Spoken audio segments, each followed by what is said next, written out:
Hello, I'm Stuart. Before we start, we want to share that this video uses AI for graphics and voice, but all the information is manually researched by our team.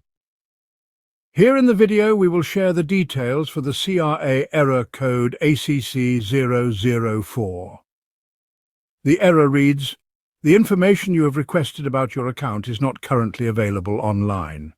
If you want to speak to one of our agents, please call. Please print this error screen or write down the error number before you call." As per our research, the error comes when users try to view their statement of account. This usually appears after making a payment, and for a short time everything looks fine, but later the error shows up.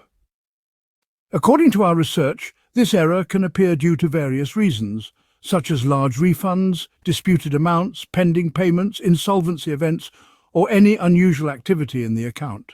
To deal with the error, our best suggestion is to contact CRA support and report the error code. Since the error is tied to account-specific issues, only CRA can provide the exact reason and help resolve it. Also, make sure to note down or print the error screen before calling. Thanks for watching. This is all we have for the error. If this video helped, don't forget to like, share and subscribe. Have any questions or issues? Drop them in the comments below. See you in the next one.